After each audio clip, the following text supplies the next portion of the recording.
friends, welcome to Mindful Cooking at Geetha's Kitchen. Pizza is a family favorite. I have always liked to try homemade versions of different foods. And so, for years now, I have been experimenting with making my own pizza. Here are few of my experiments. For the crust, we need 2.5 cups of whole wheat flour. I used multigrain flour, 1 tablespoon yeast, half tablespoon salt, 3/4 tablespoon sugar, 3 tablespoon olive oil, and herbs like basil and oregano. Mix all the dry ingredients.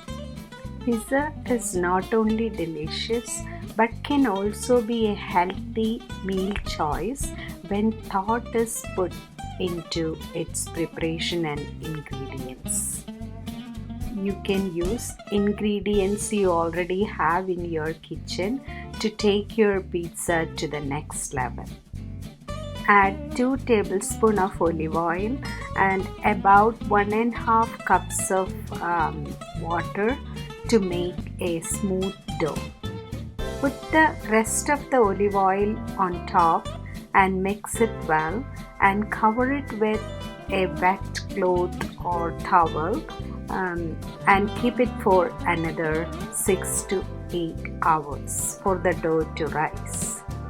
For the sauce, I heated up 1 tablespoon of olive oil, added finely chopped onion, or I used dried onion, and crushed pepper and herbs like oregano and basil. And I added the bottled tomatoes. You can add fresh tomatoes, finely chopped fresh tomatoes, and mix it well. So your pizza sauce is ready. After 6 hours, you can start working with the dough. Divide the dough into 4 parts and start rolling it. You can greatly reduce calories and sodium intake by having a thinner crust rather than a normal thick or stuffed crust. Fold the edge of the rolled pizza crust to get a thicker edge. Now you can start adding the sauce, the homemade tomato sauce. Then add a little bit of cheese on top of the sauce and start adding the vegetables. I added thinly sliced onions, tomatoes, bell pepper or capsicum, zucchini, olives. You can also add spinach, jalapenos, pineapple, whatever is available in your kitchen. One advantage to making homemade pizza instead of ordering is that you can control the ingredients that go into your pizza. Here is a clip in which my husband is transferring the crust with toppings from a mat to a foil. That was risky, but he did it. So remember to transfer the crust to a greased foil or baking tray before you add the toppings. Preheat the oven to 425 degrees Fahrenheit and bake it for 20 to 30 minutes. Please check often.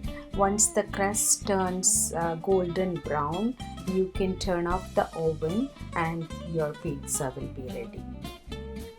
Another advantage of making your own homemade pizza is allowing it to be a family activity and getting your family into the kitchen together.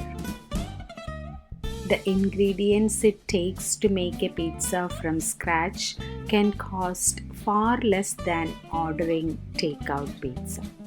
Avoid shop-bought tomato sauce as that can be packed with sugar. Use tinned tomatoes or fresh tomatoes to make your own tomato sauce, brimming with tomatoes' excellent antioxidant lycopene. Substitute regular cheese for low-fat mozzarella to lower the pizza's saturated fat and cholesterol levels. Spread pesto on the crust made with basil, pine nuts or walnuts, garlic and olive oil. It adds some healthy vitamins and minerals plus omega 3. Pile on the veggies to give extra fiber and nutrients.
In this batch, you can watch me making pizza with a ready-made pizza crust that we bought from Trader Joe's.